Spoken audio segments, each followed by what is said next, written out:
All right, we are at the finale, baby. This is the Stand 2020 miniseries review that I've been doing for a little bit now. It's based on the book, as everybody knows or doesn't know, but I have not watched the 1994 version yet. I might, but this is the 2020 version that I've been covering, and this is the final episode, episode 9. And like I said, the show in the second half of it has been losing a shit ton of steam, and this one just nails that in the coffin with its. I don't even know if it's running out of idea or if it ran out of ideas or what happened. I mean, there is. I'm gonna make book comparisons later because I'm gonna do this, review the episode and then make book comparisons afterwards. But this finale was a weird one in tone, especially. Um, Getting into it, basically, it starts off with Franny making a really good speech and good monologue about, like, you know, stories like usually end good or bad or something like that. Everybody wants a happy ending or something like that, but she's like, the truth is, usually stories don't end at all. Usually stories just continue on from where they left off to another point, and nobody knows really what comes next, or there's no like finale to anything because every end is just a beginning to something else. And it's really true. I liked that monologue that she made, especially when it came to the whole theme of the show with the plague and them rebuilding in Boulder, and like there's no finale. It's like starting over, but like, are we gonna repeat the same mistakes, or are we gonna make something better, or is it just gonna be, like, where does it go? Where's the start and end? It's like there is none. You know what I mean? And the Stand, the book, really touches on those themes, as well as good and evil and stuff like that. But it also touches big on you know how stories basically just keep going, and the show really keeps that heart and soul of that story for the most part in it. Do they execute it like the book? Absolutely fucking not. Go read the book for anybody who hasn't read the book. I strongly recommend it. It's my favorite book of all time right now. But does the show do? I mean, could they have done worse? Yeah, they definitely could have done worse. But apples and oranges compared to the book, like the show compared to the book. But anyways, for the finale, she delivers that monologue. She has her baby, and the baby ends up getting the virus. So they call it, what the fuck do they call it again? Shit, I'm blanking. Whatever the virus's name is, the slang they give it. Um, he has it, and then she's like petrified because you know everybody's wondering if every newborn is gonna have the disease. Um, but luckily, the baby recovers like a few days later, and it's a good sign to see that you know newborns will be not immune, but their bodies will be resilient to the disease, so they can get over it, which is really nice to see. So I did like that part. It's Trips, that's it. Trips, Captain Trips, that's what they called it. So the baby got Captain Trips, but like 3 days later, got completely over it and was super healthy. So I was glad to see that. And then Stu shows up, and we don't know. He had a broken leg still, but we don't know how he got from fucking Utah or wherever the hell they were back to Boulder. It's not explained. He just has a crutch and he's fine. And he shows up with Tom Cullen. So apparently Tom Cullen helped him somehow through all the after fallout and radiation from that nuke. And he just shows up like a ghost. And even Franny's like, "Are you real?" And he's like, "Yeah, I'm right here, baby." And it was sweet, but it's like, how the fuck did he get from, like, how did he like, a little suspending your disbelief just a tad. But anyways, they reconnect. The town, or the town of Boulder, and the new world is succeeding extremely, and it's fantastic, and everybody's happy.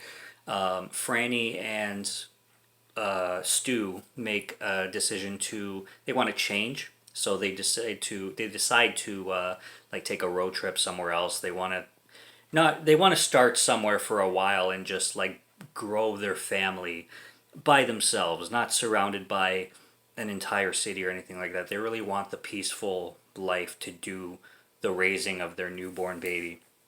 So they decide to go to Nebraska, to the home that they found Mother Abigail at, her original house in Nebraska. And they go there, and there's this really strange cornfield scene where there's this like little doll that comes out of the cornfield, and then this little girl's hand like grabs the doll or something like that, and then it starts to get into this theme, which is just out of nowhere, and it's like evil always lingers and evil never truly goes away. And then they start with the whole Abigail and Randall Flagg thing, even though both are already deceased. It's like their spirits linger.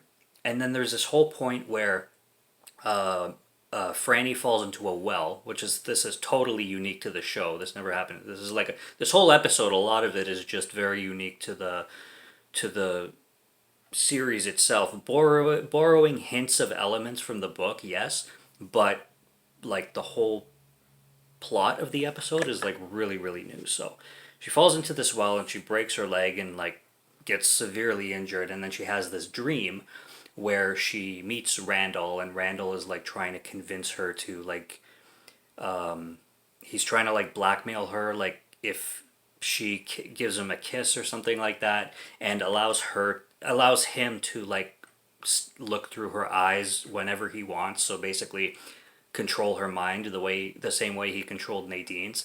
He'll let her live and he'll fix her limbs and everything and allow her to see her child and Stu again. But if she doesn't kiss him, and if she doesn't allow his evil soul to possess her whenever he wants, he'll just let her die, and then she'll never see her kid again, and all that, and or Stu. And of course, good for her, she doesn't fall for it, even though she's tempted. And eventually, she goes to kiss him, but she bites his lower lip and almost bites it right off. It's kind of funny. And she's like, never on his life, never on my kid's life, never on nobody's life. I'm gonna do that for you. And she says, what does she say? It's kind of funny. Get thee behind me, you fucking prick, or something like that. Or get thee behind me, you fucking asshole, something like that. It was really funny the way she delivered it. And then she, in the same dream, goes to visit Mother Abigail and tells her the whole situation with Randall, and then Mother Abigail gives her that whole spiritual speech and like good thing she didn't fall for evil, and like evil's always going to be there to tempt you and stuff like that. It's so like backtracking, and like it goes off path of the whole everything else that the show is going for. Like it's so off the beaten path. It's really really weird. And there is a like epilogue, you could say, or an after story that's like 2 or 3 pages in the book that shows like where Randall went off, or what he went to do next, which is cool. And they use that and they utilize it in this final episode in kind of a cool way. But everything else they do around that, because it's like they could have had this like 2-minute thing and then they stretched it into a 48-minute episode by adding a bunch of other shit to it. And that's where I was like, it's a little too much. You could have put those 2 to 3 minutes in episode 8 and made it an 8-episode series. You didn't need that episode 9. It's just fucking weird. It's just really, really weird. And then this little girl that was reaching for the doll out of the cornfield, she's like Mother Abigail's spirit as a child. And then this child, Mother Abigail's spirit, guided Stu while like getting a dog to guide Stu to the well, so Stu could like rescue Franny pretty much. But this little spirit girl also could drive a truck and help Stu get Franny out of the well. So there was that whole fuckery going on, and the episode just went like that basically.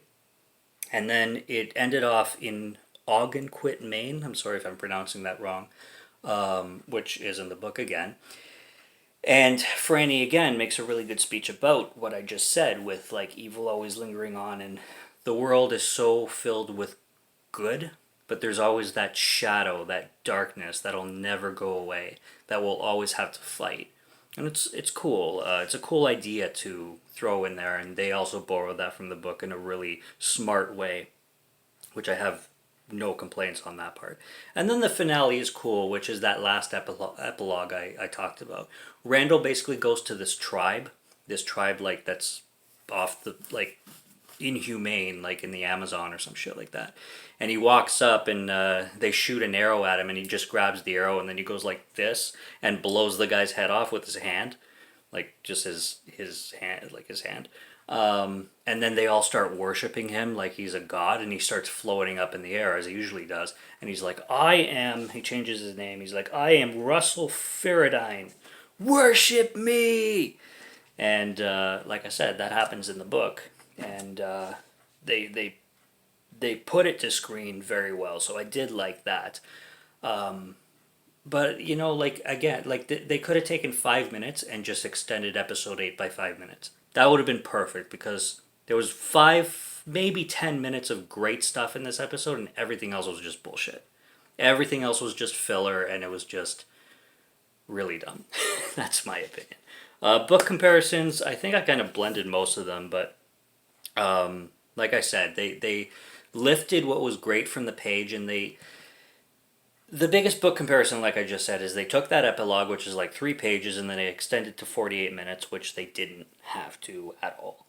What was I going to say? Yes, that's a big, I can't believe I forgot that. When Stu shows up, there's like a chunk of the book talking about how Stu and Tom Collins survived from Utah to Boulder. And they skip all that. How the fuck do you have Stu with a broken leg and just finished getting blasted by fallout, and then he shows up in Boulder like that? Bullshit. Come on. They couldn't explain anything. They just skim right through it. And you're supposed to just say, oh, he survived. Okay, let's move on. No, you gotta explain it somehow. A flashback. You had episode 9 where you put a bunch of shit. You could have used episode 9 to just tell Stu's story on how he got from Utah to Boulder. Spend episode 9 explaining that instead of this weird cornfield, spiritual, young Abigail falling down a well, which is not in the book bullshit. That whole well situation where Franny falls into the well and breaks her leg and everything. None of that was in the book. They just show up to Abigail's old house, and then they kiss, and they're like, now what? Like, now where do we go from here? Because of that whole the story never ends kind of thing. It's just a start to a continuation. That's how the book ends. But they do the stupid filler, and they completely forget about explaining how Stu survived that basically impossible feat. Like, it was already impossible in the book. You had to suspend your disbelief. But at least they went in thorough detail to explain it very thoroughly. So, that's a huge rant. I can't believe I forgot to rant about that, because damn, like, that's the biggest thing they forgot to talk about in this final episode is Stu's survival. And they just, like, yeah, Stu made it back to Boulder. That's about it. Let's move on from that. Like, the fuck, man. Yeah, that's the big thing. And not to say that the whole, like, doll thing and the younger version of Abigail, in the middle of the book, there's like flashbacks about Abigail's childhood. So they do mention Abigail as a child, but it's just flashbacks to what she experienced as a child. There's no child ghost of Abigail in the book. So they took what was in the book and then they changed it to make a finale, and it didn't work for me. It didn't work for me. My final thoughts on this whole series from episode 1 to 9, here's my final thoughts. It just made me want to reread the book. Honestly. Because I loved the book so much, and it's my favorite book of all time, and obviously my favorite horror book of all time. Watching this series, especially the second half of it, episodes like 5 to 9, I'd say, just made me want to reread the book. I'm like, yeah, this show doesn't hold a candle to the book. I just want to go reread it now. And it kept reminding me of the book because I would see scenes and I would remember them from the book, and I'm just like, I just want to read the book. I just want to go reread the book again, and I probably will reread this eventually. But I mean, for God's sakes, 1,200 pages. I'll wait. But yeah, that's the finale of The Stand. I hope everybody liked my reviews and my rants, and for anybody who hasn't seen the previous episodes, obviously go watch them. But I have episodes 1 to 9 here now, so enjoy and subscribe to Morgan Film Fan if you'd like to listen to my voice or if you like my film reviews. Go check out my other reviews. There's plenty of them, and subscribe if you're interested. And until next review, take care. Have a good one. Until next time, cheers.